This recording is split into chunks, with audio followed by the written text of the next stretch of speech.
Assalamualaikum warahmatullahi wabarakatuh. Perkenalkan, saya Nita Azmi dari peserta Latsar CPNS BPSDMD Provinsi Kalimantan Selatan tahun 2021 angkatan 36 kelompok 3. Pada kesempatan ini, saya diberi tugas untuk membuat mind map mengenai materi agenda 1 wawasan kebangsaan dan nilai-nilai bela negara. Ini dia mind map yang telah saya buat. Untuk lebih jelasnya, saya akan jelaskan pada video berikut ini. Selamat menyaksikan.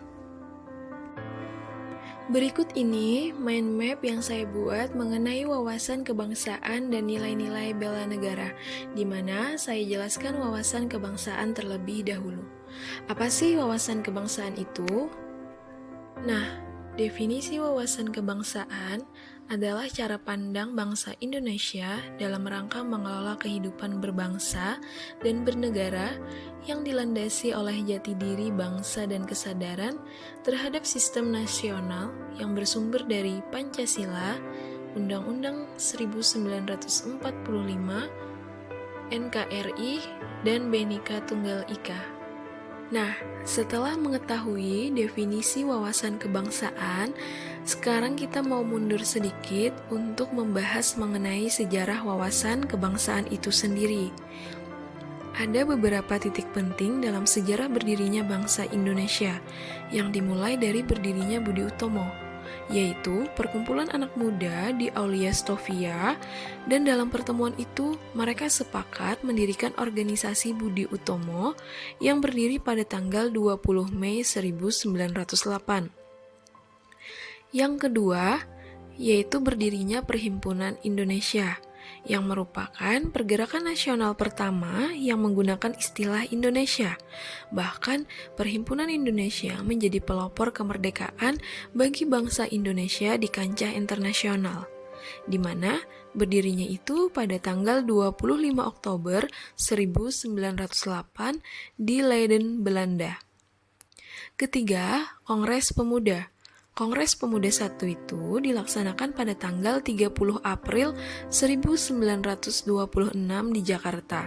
Sedangkan Kongres Pemuda II dilaksanakan pada tanggal 27 sampai 28 Oktober 1928.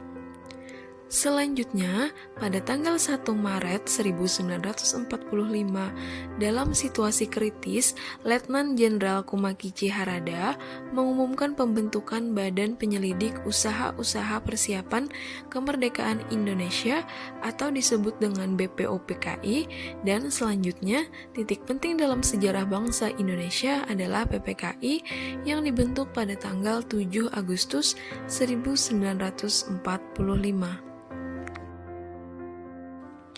Selanjutnya, terdapat konsensus dasar, di mana setiap negara itu wajib memiliki konsensus bagi keberlangsungan, keutuhan, dan kejayaan bangsa itu sendiri, di mana ada 4 poin yang akan saya sampaikan, yaitu Pancasila, Undang-Undang Dasar 1945, NKRI, dan Bhinneka Tunggal Ika.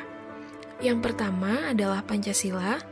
Pancasila atau yang bisa disebut 5 dasar merupakan filsafah negara dan pandangan Indonesia dalam kehidupan berbangsa dan bernegara. Yang kedua, Undang-Undang Dasar 1945. Undang-Undang Dasar 1945 dirancang sejak 29 Mei sampai 16 Juli 1945. Ketiga, Negara Kesatuan Republik Indonesia.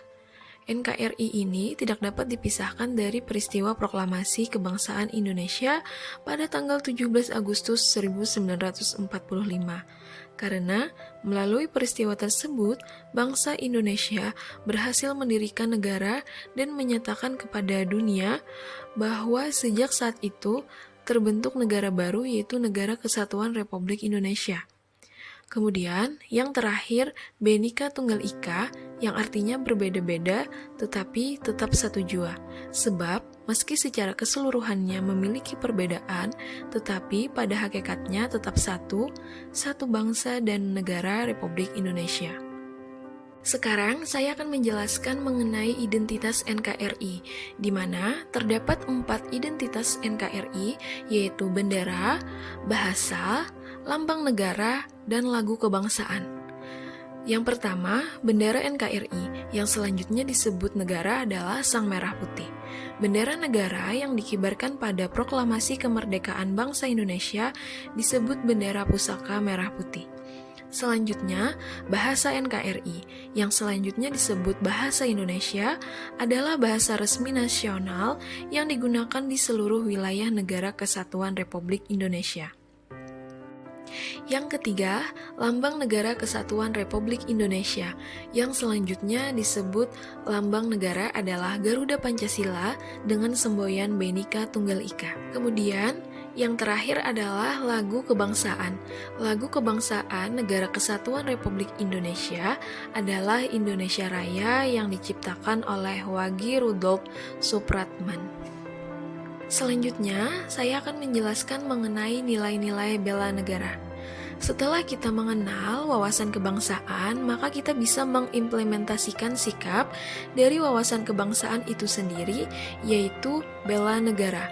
Poin pertama yang akan saya bahas mengenai nilai-nilai bela negara yaitu definisi bela negara.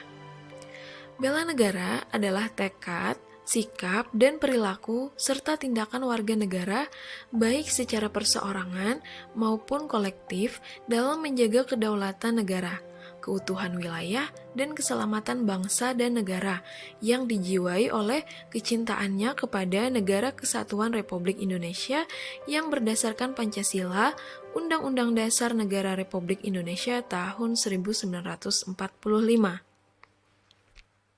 Kemudian, terdapat 5 nilai dasar bela negara, yaitu yang pertama, cinta tanah air, kedua, sadar berbangsa dan bernegara, ketiga, setia pada Pancasila dan ideologi negara, keempat, rela berkorban untuk bangsa dan negara, dan yang terakhir, kemampuan awal bela negara. Nah, kita sebagai ASN harus mengimplementasikan nilai-nilai bela negara tersebut. Nah, berikut ini terdapat beberapa contoh implementasi bela negara, di antaranya yang pertama, melakukan pengabdian yang tulus untuk negara, yang kedua, melakukan tugas secara profesional, yang ketiga, memegang teguh ideologi Pancasila, yang keempat, mendorong kesetaraan dalam pekerjaan, dan yang terakhir adalah melakukan pelayanan kepada publik secara jujur, tanggap, santun, dan cepat. Nah, sekian penjelasan mind map mengenai wawasan kebangsaan dan nilai-nilai bela negara. Terima kasih. Assalamualaikum warahmatullahi wabarakatuh.